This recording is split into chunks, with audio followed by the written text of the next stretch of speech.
Yes, Roma wines taste better because only Roma selects from the world's greatest wine reserves for your pleasure. And now, Roma Wines, R-O-M-A, Roma Wines present Suspense. Tonight, Roma Wines bring you Mr. William Bendix as star of Three Faces at Midnight, a suspense play produced, edited, and directed for Roma Wines by William Spear. Suspense, radio's outstanding theater of thrills, is presented for your enjoyment by Roma Wines. That's R-O-M-A, Roma Wines. Those better-tasting California wines enjoyed by more Americans than any other wine. For friendly entertaining, for delightful dining.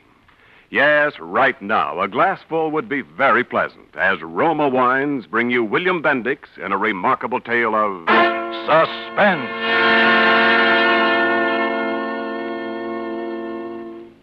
They say they got 58 million jobs in this country. 58 million jobs, and I had to pick this one. Well, that's the way it goes. Some guys that got some special ability that other guys don't have, they just get picked out of the crowd, I guess, in spite of themselves. Well, this day I'm walking along Central Avenue, not paying much attention to anything in particular. Then I see this sign, Help Wanted, it says, jobs. Then it's got a list of different kinds of jobs, like chauffeur, house painter, salesman. There's nothing so funny about that. But then I see what kind of dough they're paying. And, brother, what kind of dough they're paying. I'm thinking maybe this inflation ain't such a bad idea after all. And I walk in. Well, there's quite a bunch of guys in there, naturally, sitting around on benches. And I sit down, and every so often, a door opens, and a tough-looking little gray-haired guy comes out and picks out a guy, and the guy goes in a sort of an office with him. And that's the last we ever see of him. So this keeps happening for a while, and I'm thinking this guy must really be handing out the jobs. And then the door opens again, and the guy is looking at me. Okay, you. Me? Yes, you. All right, sit down. What's your name? Walters. First name? What's the matter? Don't you know it? Muscles. What? Muscles. Now, M-U... look, don't try to clown with me, pal. What's your name? Listen, for your information, my first name is Sylvester. Only I don't like the name Sylvester, so most people don't call me Sylvester. On account of it's better for them that way. So they call me Muscles. Now you catch on? Yeah. Live here in town? No. Where are you from? Brooklyn. I should have known it. What's your IQ? Come again? Skip it. Got any friends in town? No, just... And I can see why. Look, Pop, are you talking to me about a job or a poke in the nose? What? You wouldn't try to get tough with me, would you, you big baboon? What? Is that gun loaded, Pop? Yeah. Now you want to make something out of it? No, I don't. And how do you like that? But if you will put that heater down for a minute, Pop, I will bend you around like a pretzel. You know, I think you're going to be all right, son. Yeah? Hold it now. Hold it. Don't get sore. I was just trying something out on you, that's all. You take awful chances, Pop. Guns don't worry you much, do they? Guns? I spent the last 4 years playing with firearms for Uncle Whiskers. Guns to me are like the measles. I don't worry about them. I just got a healthy respect for them, and I like to keep my distance, that's all. Especially when the other guys got them and I don't. Yeah, I think you're going to be all right. For what? Oh, yeah. What kind of a job did you want? Well, I don't know. I've been a cabbie, drove a truck. I was a salesman for a while. For who? Lionel Strongfort? No. Ladies' lingerie. Mail order house. Yeah? Well, you'll make a lot more on this job than you would as any salesman. Now, listen. Say this after me. What? This is John. 3 Faces for Midnight. Come again? Come on. Say it. It's part of the job. Listen, if this job means I got to play left end for the nut house, it's out. Don't worry, pal. Don't worry. You're going to like this job. Now, come on. Say it. This is John. 3 Faces for Midnight. Well, what can I lose? This is John. 3 Faces for Midnight. Again. This is John. 3 Faces for Midnight. Yeah. You're going to be all right. Well, is that good? Listen to this. What's that? A dictograph. It plays records. Oh, yeah, well, that's more like it. Hey, you got Crosby... Shh, listen. Yeah? This is John. Which way is the road? 3 faces for midnight. Well? We're ready. Tomorrow night, regular time. I'll call. There. Did you get it? Well, they sound just like a couple of mugs to me, especially that guy John. I guess nobody ever does. What? Recognize their own voice when they hear it. That guy John sounds enough like you to be your twin brother. Oh, I guess a guy can't help what he sounds. You mean I sound like that? I mean you're hired. What a price to pay for a job. Go on through that door to the back and wait for me. I got a couple of things to do, and then we'll get busy. Well, okay, but this better be on the level. Because so far, it sure stinks. Oh, pardon me. You all alone in here? I was. Well, I didn't mean to interrupt or anything, only he sent me in here. Oh, it's quite all right. Make yourself quite at home. Well, thanks. Only I hope you won't mind if I return to the pursuit of my magazine. Hmm? Oh, you were reading. I like to read myself sometimes. I'm sure. You're working for this guy here? I'm afraid that's confidential. Ah, so he gave you that, too, huh? Why, yes. Are you working for him? Well, I don't know if you could call it working. Well, didn't he tell you anything? Yeah. All about how I sounded like a guy named John, and what did I think about guns. Guns? Yeah. Oh. But what are you supposed to do? Well, I don't know exactly. That sounds just as crazy as what I'm supposed to do. Well, you see, I'm a photographer. Oh, you take pictures? Uh-huh. I'm just an amateur, really. But I get some very good pictures. I showed him some. A 16 millimeter. What's that? Movies. With this camera here. See? Oh. Well, if this is some kind of gag for the movies, then it makes sense. They say in that racket everybody's crazy. Well, I don't know. I figured he wanted me to take some pictures of some kind of an affair. Some wedding or something. Well, what am I supposed to do? Give the bride away? Now I wanted to... Oh, you two get acquainted? Well, we were making a start. Good. Okay, now look. I got all your instructions written down here. Everything you're supposed to do. You take a train to Woodbridge and walk, not take a cab. Walk to a certain house. There's a map here. You can't miss it. Well, aren't you coming? Yeah, sure. I'll be there, but I got to go separately. There's a reason for that. So go on, beat it now. Your train leaves in a half an hour. You can read over your instructions on the way. Okay, I'm playing along as though this was on the level, but it better be. It's on the level, all right, but listen. Yeah? Don't you do anything that's not in those instructions. See? Why should we? I'm just telling you. Because I wouldn't want to see anything happen to you. Either of you.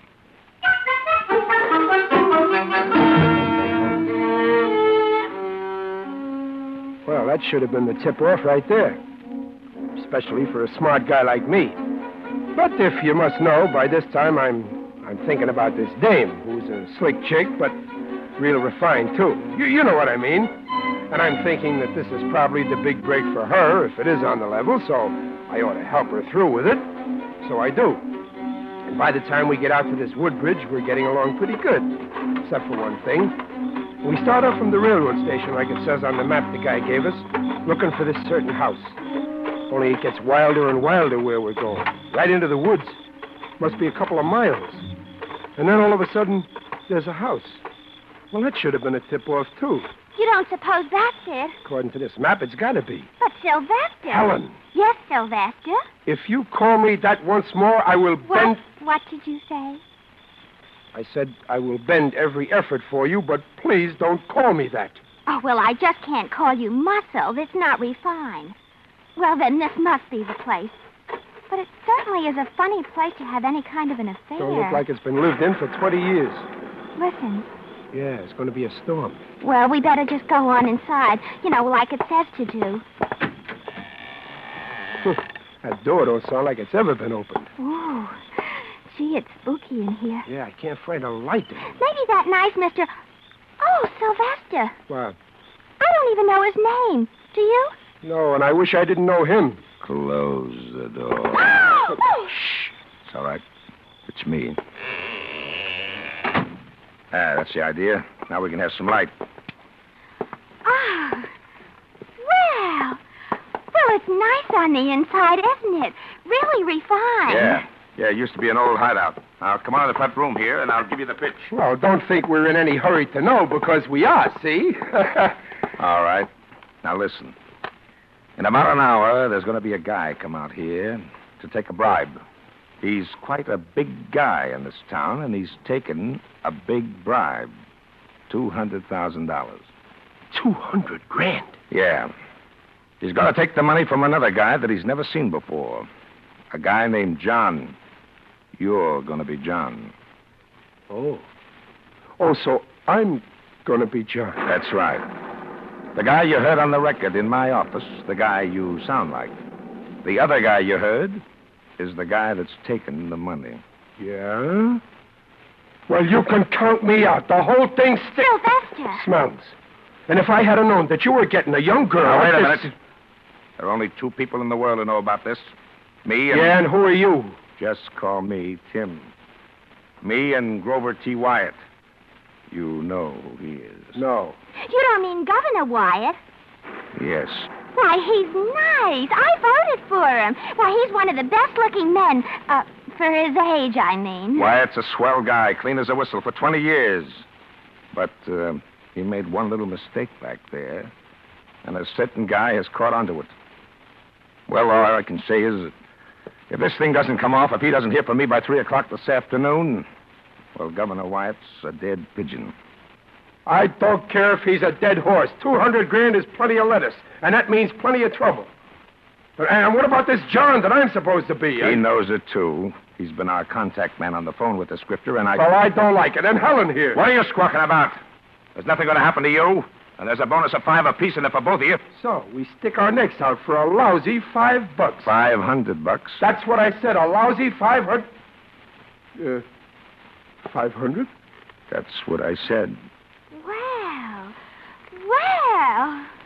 Say, where is this bum that's been giving trouble to the governor? I will bend him around like a pretzel. We don't need any of that. We're just going to get him good this time, and that's the end of him. And you want me to take pictures of the, transaction? Yes, now you're getting smart. Yeah, from that landing up there. That's why we've got so much light in here. Will it be okay? Oh, it'll be quite all right, I'm sure. Yeah, but there's just one thing. What? So this guy shows up and he thinks I'm John because he's never seen John. But what if John shows up? Well, now, this John was sort of a double-crosser. He won't show up. How do you know? He had a little accident this morning. He's dead.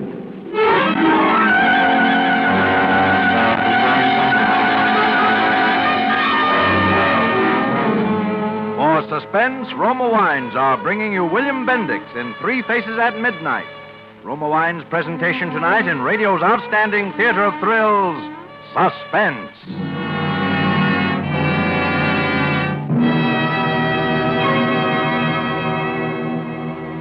Between the acts of Suspense, this is Ken Niles for Roma Wines. Are you enjoying today's biggest value in an entertainment beverage? You are when you serve Roma Wine, because Roma Wine is America's first choice for more pleasure at moderate cost. Yes, Roma's popularity proves that in Roma Wines you enjoy an important difference, an extra goodness in fuller bouquet, richer body, and better taste.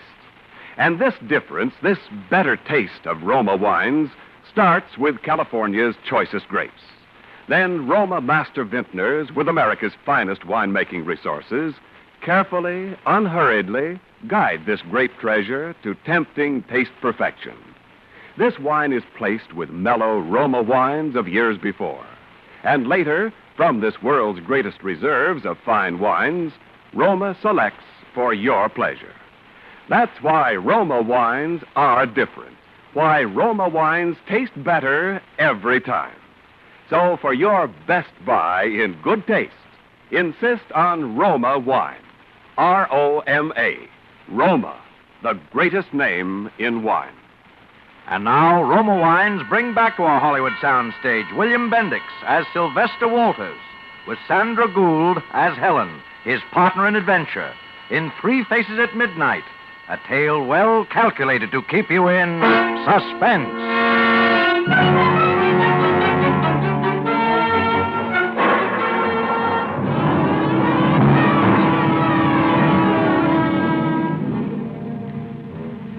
So there we are, just sitting and waiting in a house that looks like something Boris Karloff moved out of because it made him nervous.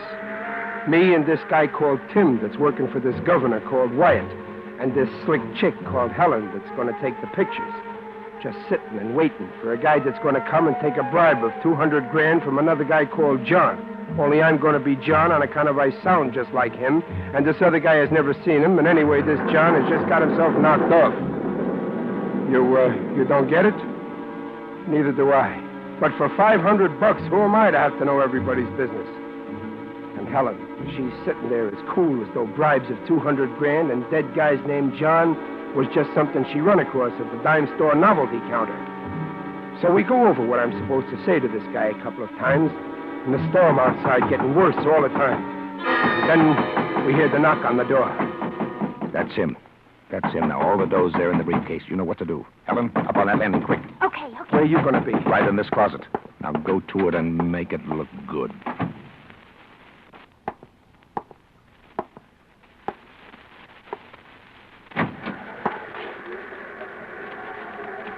Excuse me. Is this Mr. Hampton? No, this is John. Oh. I guess I lost my way. Which way is the road? 3 faces for midnight. Okay. I knew your voice anyway. Come on in. You alone? What do you think? I'm asking. $200,000, I got to answer questions too nuts. Okay. You got it? Yeah, in this briefcase. 200 G notes. I don't like that. What's supposed to be smaller? What's the point? Well, that's how you're getting it. You want to count it? What for? It better be right. Here, look it over. I don't want no kickbacks. Okay, $200,000. Yeah, but you'll never get to spend it. Oh, a plant, huh? Yes, with pictures. Do you like it? Well, that's too bad, Tim. Too bad for you, boy. Look out! What did you do that for? Drop that gun! Drop it! I got it. Now stand back from the muscles. Stand back. Tim! No, Tim, no! No, Tim! No!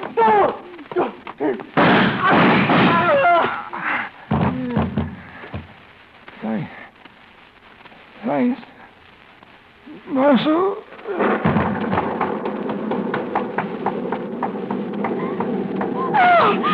Oh, Sylvester. Yeah. Are they... Dead? Yeah. Both of them. Oh, Sylvester. What are we going to do? Well, I got what you might call a rough idea. What? Come on. We're going to get this out of here.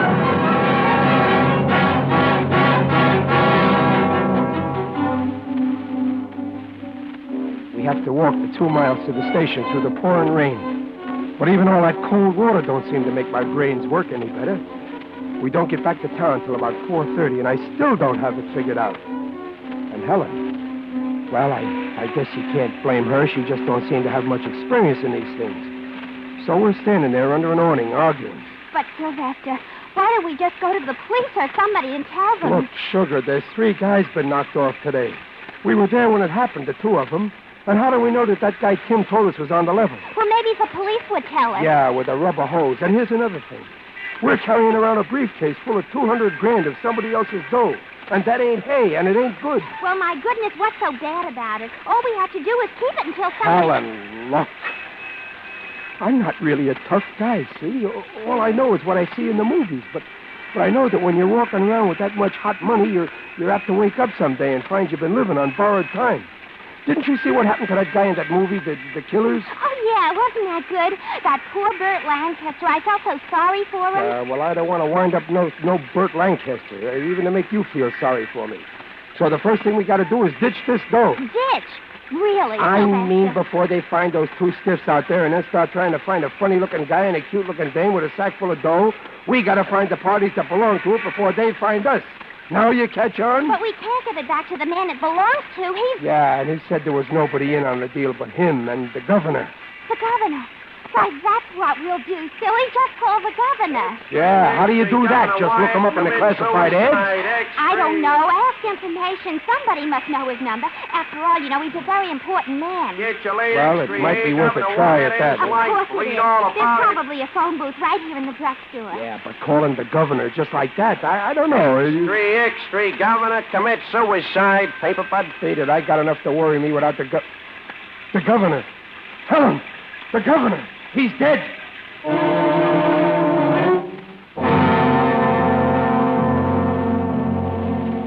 Well, of course. Now I remember what that guy said about the governor being a dead pigeon if he didn't get word by 3 o'clock. But it's too late now for that to do anybody much good, us or him either. There was just one more chance, that employment agency.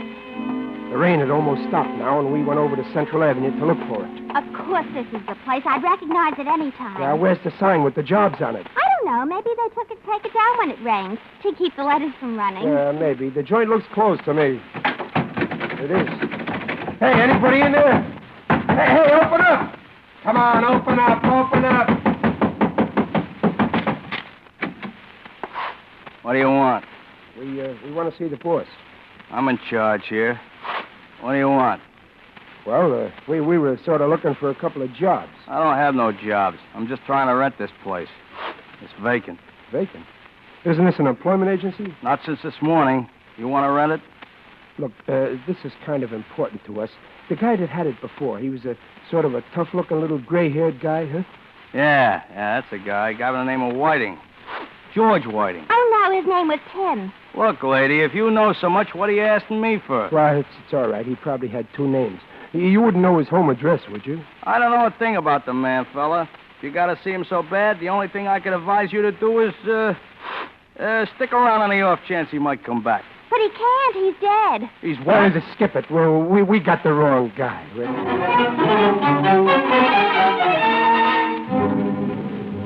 That last crack didn't help none because I knew that guy would remember us sure. And now I saw the whole thing. That employment racket was just a phony setup to catch a couple of patsies. Us. I headed us back to the choo-choo station. On the way, I slipped a G-note out of the briefcase. It was time to do something fast. Leave town? Oh, but I don't want to leave town. It's nice Yeah, here. they got nice, comfortable slabs in the morgue, too. Come on, we're going to check this briefcase. But what are we going to check it for if we're going to leave town? If it's too heavy, Mr. Walters, I'll carry it. Look, Sugar, for the last time, I hope. 3 guys are dead. The governor of a state, almost as important as Brooklyn, has just knocked himself off. All on account of what's in this bag. We are ditching this bag, Sugar, and we are lambing. I'll explain what that means later. Check this, will you, Bud? When do you want it? Sometime next week. I'm going out of town. Okay, 2 bits now and 2 bits more for every day you leave it. You pay the rest later. There you are. 25, 20. Hey, what is this, a gag? Well, what's the matter now? $1,000. I must have made a mistake. You sure must have. Yeah, but I don't seem to have nothing smaller. Well, I sure ain't gonna change this. Okay. Give me the bag. Come on, Helen. Hey, wait! Hey, Jerry, stop that guy! What? Hey, you! Wait a minute. Now, look, officer, I just... Come on. The man wants to see you. What's the matter, Sam? That guy must be nuts. He just walked off and left a $1,000 bill. Oh, did I say? A G-note. Let me see it. Well, it's mine. Ask him. Where'd you get this, bud? Well, why, officer, I just made a little killing at the track. Which track? Why, look, I just wanted to check my bag, officer. What's in that bag? Nothing, officer. Just some purely personal stuff. Let me see. Say, what is... Give me that bag.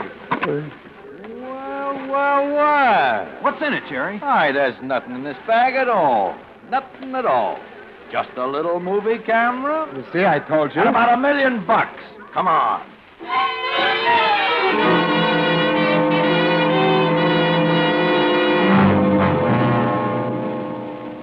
Come on, Sylvester. Come clean. I told you. And please don't call me that. We ain't started to call you nothing yet, Sylvester. Why'd you kill him? You killed him for the dough, didn't you? Where'd you hear about it? How'd you know he had the dough? This is your gun, isn't it? No. I told you they knocked off each other. I was just... Sure, with the same gun. One guy shoots the other one and then hands him the gun, and only the gun's got your prints all over it. I took it away from the guy. You were robbing the house, weren't you? They came to make their deal and you knocked them off. Listen, the governor himself knew. Sure, we'll get the governor to come right down and make a statement. You trying to be funny, Sylvester? You were robbing a house. You swiped the camera and you put it in the bag, and then they came in. You saw all that dough and you knocked them off. Listen, Sylvester. You don't want to get that sweet little girlfriend of yours in a jam, do you? Helen, what have you done to her? Nothing. Yet. Come on, come clean and we'll let her go. But I tell you, Come on, Sylvester, or we'll send her to the hot seat with you. You wouldn't. You couldn't. No? That's what you think. You killed him, didn't you? You killed him. Okay, I killed him. Now you're happy? That's a boy. Sylvester. Hey, get this, Harry. Now will you stop calling me that? Okay, Sylvester, you killed him. What was the girl doing there? She had nothing to do with it. She was just taking the pictures. What pictures? The pictures! There's your answer, you big dopes. Go look at the pictures.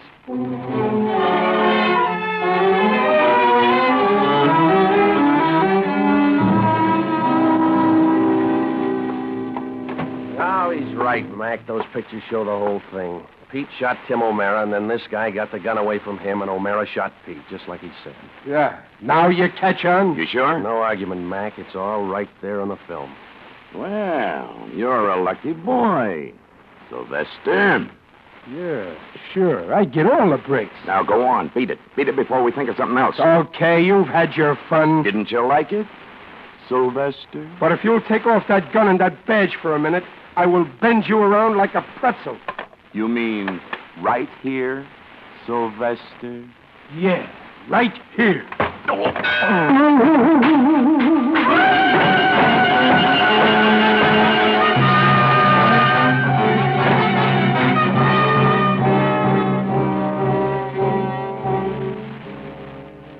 After I served my 90 days, I went and got my name changed by a judge from Sylvester to Muscles. It's legal now. Mr. Muscles Walters. It may sound funny to you, but I like it. Oh, yeah. And Helen got her name changed, too. She's Mrs. Muscles Walters.